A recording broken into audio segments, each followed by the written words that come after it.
annoncé hier l'expansion importante du service de vélo-partage à assistance électrique à vélo.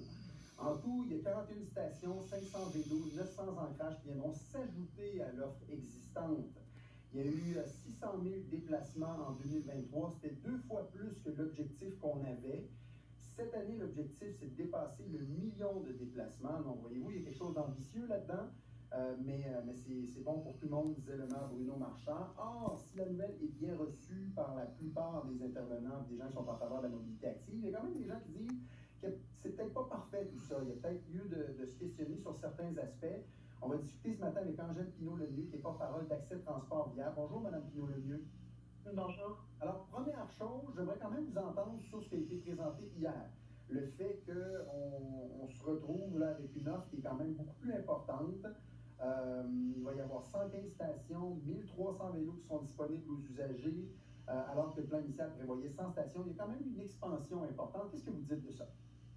Ben, c'est clair qu'on peut simplement se réjouir. Je pense qu'il y a beaucoup de cyclistes qui étaient très heureux hier de voir qu'on va même un peu plus vite que prévu, vous le disiez, pour répondre à l'engouement, et qu'on s'étend sur le territoire. Je pense que c'est ce qui est attendu par beaucoup, de dire on ne se limite pas juste au centre-ville, on entend des gens de partout dans la ville dire nous aussi on en veut. Donc en 2023, l'an dernier, on avait ajouté la desserte des lieux d'enseignement, comme l'Université Laval, Cégep Garneau, Cégep Sainte-Foy. Et en 2024, on vient s'étendre davantage, desservir des nouveaux quartiers. On pense à Loretteville, à Lagny, à des nouveaux secteurs de Sainte-Foy dans lesquels on a des importants générateurs de déplacement, donc la Sortie, la Sainte-Foy de Chule. Quartier de Saint-Louis. Tout à fait, et on commence à s'étendre jusqu'à la première semaine de Champlain. Donc, clairement, je pense qu'on a entendu le message de l'an dernier des gens qui souhaitaient qu'on s'étende. Évidemment, on souhaite toujours que ça aille plus vite, mais déjà cette année, on fait un bon pas là, en croissance sur le territoire. Le maire Bruno Marchand disait que c'est une annonce pour l'automobile, c'est une annonce pour le ministre de la Santé, c'est une annonce qui satisfera tout le monde essentiellement. Êtes-vous d'accord avec lui? Bien, je pense que c'est ce qui a causé la surprise par rapport au succès de la vélo. Il faut se rappeler que c'est un système qu'on a lancé seulement en 2021 à Québec. Les gens de Montréal connaissent Dixi depuis plus longtemps. Mais c'est la vitesse à laquelle des nouvelles personnes qu'on avait moins vues sur des vélos jusqu'à présent ont été intéressées. Puis c'est vrai que ça a un impact en termes de santé, d'activité physique pour ces personnes-là. Et ça a un impact en termes de réduction de la congestion. C'est des gens, la personne qu'on croise qui est dans un vélo à côté de vous, elle n'est pas en auto devant nous dans le trafic. Donc, en effet, l'impact est considérable et je pense que l'engouement pour le service, qui en est seulement sa 4e saison, a agréablement surpris tout le monde. Sauf que Angèle Pinault-Lemieux, vous avez quand même des bémols à apporter. Là. Il y a des petites choses qui vous embêtent un peu. Là. Ben, c'est sûr que, et je pense que notre travail de soulever ces nuances-là, ces bémols de choses qu'on souhaite voir améliorer dans le futur. Hier, on a fait, c'est l'accessibilité financière du service, qui, je pense, est un élément à surveiller. Cette année, les tarifs d'abonnement mensuel, annuel connaissent une augmentation de 5% par rapport à l'an dernier. À titre de comparaison, dans les tarifs d'autobus, l'an dernier, en 2022 ou en 2023, on était autour de 2%, 2,5% d'augmentation.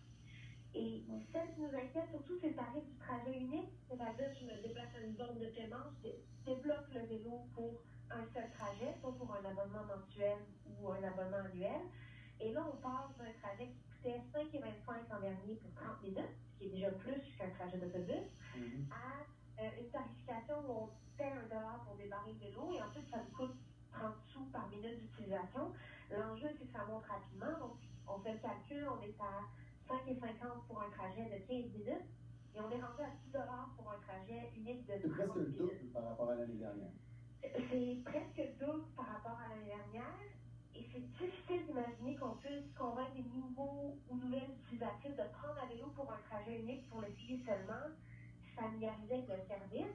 Je comprends que l'objectif, c'est d'abord avant tout fidéliser une clientèle. Mais il y a quand même là un problème dans le ton de service, par exemple aux personnes en situation de précarité financière, 10 $ pour un trajet unique. On comprend qu'il n'y a pas grand monde qui va opter pour cette option-là. Oui, puis vous disiez aussi que ça pourrait décourager certaines clientèles. Il y a peut-être des gens qui sont défavorisés par rapport à d'autres. Hein. Les gens les personnes aînées, par exemple. Tout à l'heure, on disait peut-être des gens qui qui sont un peu moins rapides, là, qui vont faire des détours soit pour être plus en sécurité ou qui pédalent un peu moins rapidement. Puis, pour toutes sortes de raisons, ces gens-là seront peut-être un peu défavorisés. Ben, tout à fait. Puis je vous donne un exemple. On constate dans la littérature que les femmes sont encore plus nombreuses en moyenne à faire des détours pour trouver, vous le disiez, un trajet plus sécuritaire ou réaliser un plus grand nombre d'arrêts, l'épicerie, les courses, s'arrêter à la garderie. Ben, ces gens-là, on ne fly pas en 15 minutes sur la vélo. Et c'est pas ça qu'on veut tant encourager. On ne veut pas encourager la vitesse de la pratique sportive. On ne veut pas que les gens adoptent des comportements pour aller plus vite, au contraire. Donc, il y a cette question-là à se poser de est-ce qu'on veut vraiment y aller avec un tarif aussi dissuasif pour le trajet unique ou plutôt encourager une pratique où, un peu comme avec l'abonnement mensuel ou annuel, on réussit à le faire, on encourage les gens à prendre le vélo pour des durées allant jusqu'à 45 minutes dans les options qui sont possibles. Et là, à ce moment-là, on peut se permettre d'en profiter puis de rouler à une vitesse qui est moins rapide puis qui est plus sécuritaire. Ouais.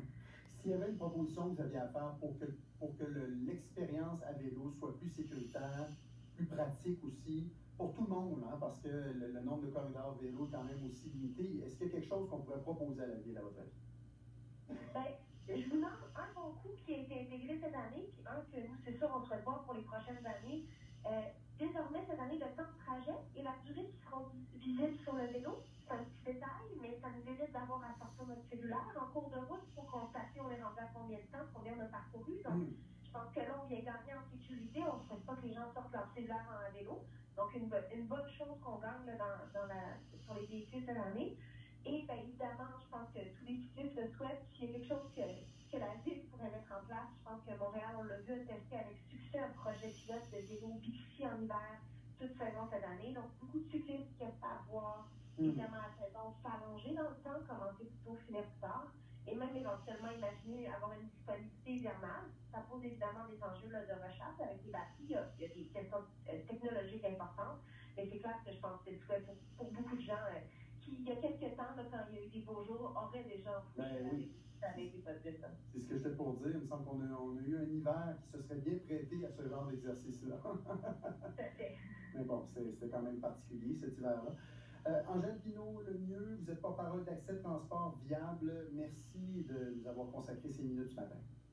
Merci beaucoup de m'avoir reçu. Bonne journée. 6h50.